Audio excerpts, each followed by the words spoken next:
Then Kiefer Sutherland from Lost Boys showed up.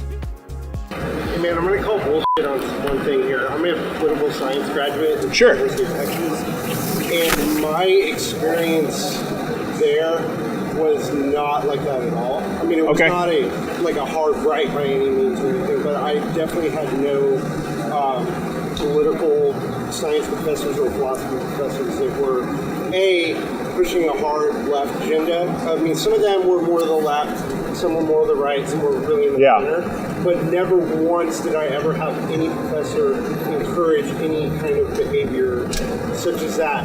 Well, I'm entire 4.5 years. I'm glad to hear that. You know, my brother went to UT, and that wasn't the case. And when we visited UT, that wasn't the case with both professors and students who wanted to band. I mean, the students are one thing, but and then statistically, I'm glad to hear that's the case. But do you realize there are 38% of college campuses have no conservative professors across this country?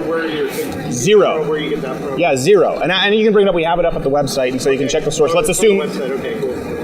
That's true. Oh, okay. Do you have any sources for anything that you're claiming? No, I don't, but you don't either. Well, I do. They're posted right now where you can go and see them. Okay. So I want to make sure that. So it's something. I don't have it right with me. You to prove it, but you're the one making an assertion. Well, the onus is on you to. Me to disprove it. Well, it is because you said you wanted to call bullshit and made an anecdotal claim. So the empirical, the verifiable, shows that there is a clear imbalance of political worldviews expressed on college campus to the point where there's 38% of campuses that have no conservatives whatsoever. And then, of course, on the campuses that do have conservative professors, they're in a very significant minority. And if you disagree with that, you disagree with the sources, that's fine.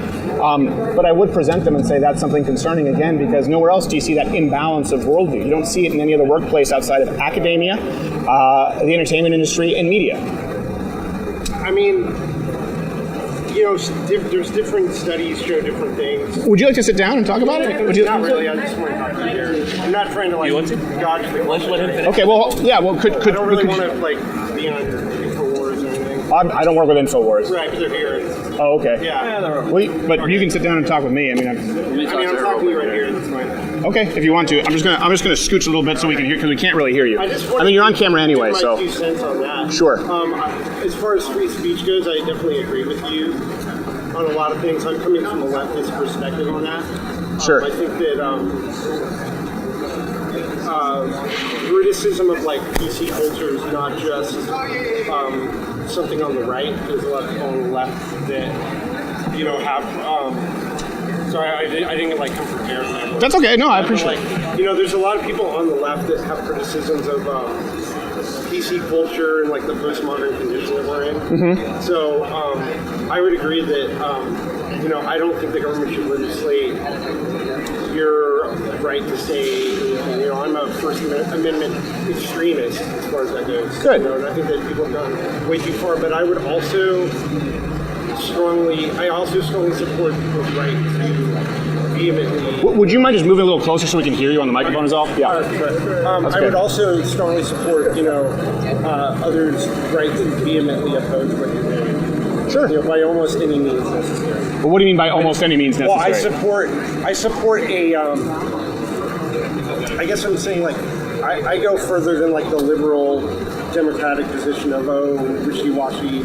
Multiculturalism's great, but we should kind of nebulously in the clouds not really stand for anything. Sure. I don't think it's the job of the state to tell you what to say. But, and my position's a little, still being hashed out on this. Yeah.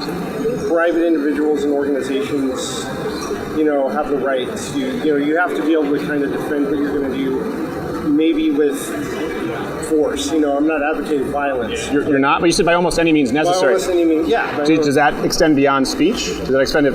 I mean, first off, what is it that people would oppose as far as what I'm doing? Well, I'm not talking about you per se. I'm talking about more extreme people to the right of you. Okay. I'm not saying you need to come in and physically intimidate you. I'm not. That wouldn't be good. I'm not from that. I'm talking about. That'd be a bad idea. Extremists beyond you. Okay. People that are openly about racial genocide, about Sure. I'm talking about Richard Spencer and people like that.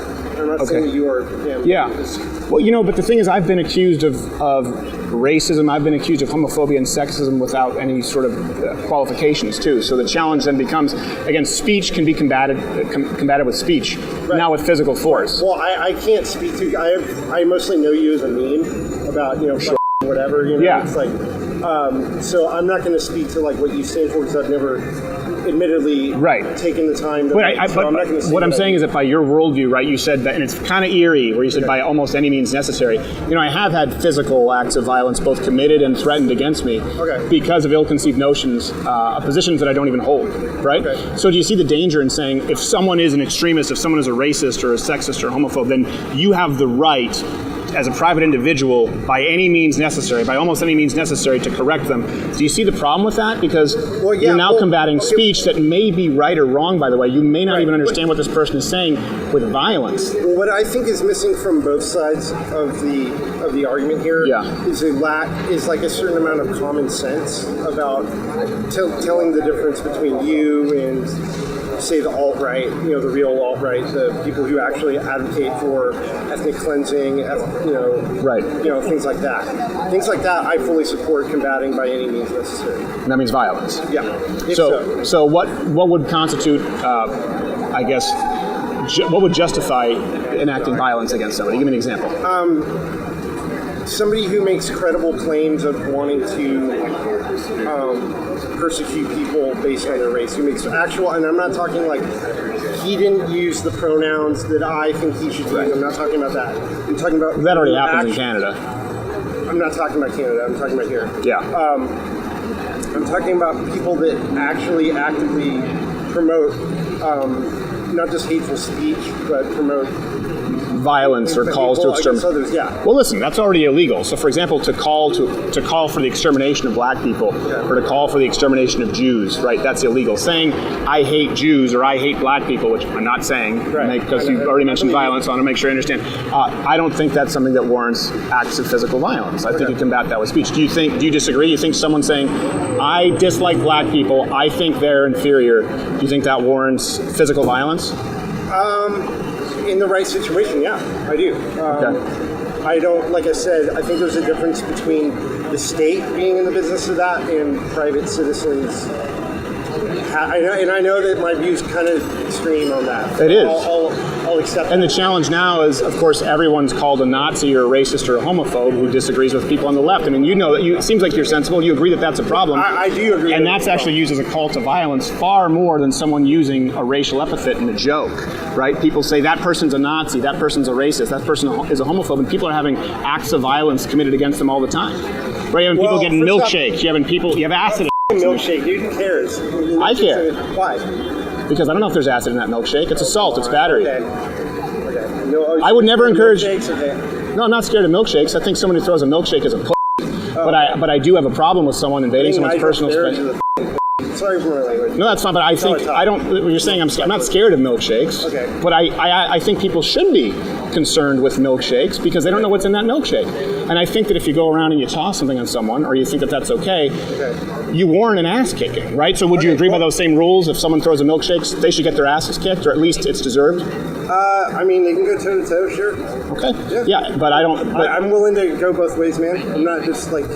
Sure. Yeah, I understand. Myself, yeah, but the problem with it again is just because someone's racist or has speech you don't like, you're not entitled to commit acts of physical violence, and that seems to be a common thread with like the Antifa left today, and that's a real problem. Well, here's the thing: is that's something I believe that I would be willing to accept the legal consequences of that situation. So I understand. I'm making a distinction between what I feel is right and what I feel should be legal. So you want to operate outside the bounds of the law because you feel so. I mean, the right situation, yes. Okay. Yeah, I disagree. I call that criminality. Okay. Cool. So, but I would agree with your right to say whatever you want to say, regardless of how offensive. All right. Now, if you were to call someone to an action of violence, for example, call someone to whether it's milkshake or assault or punch or stab somebody, yeah, I would report you. Okay.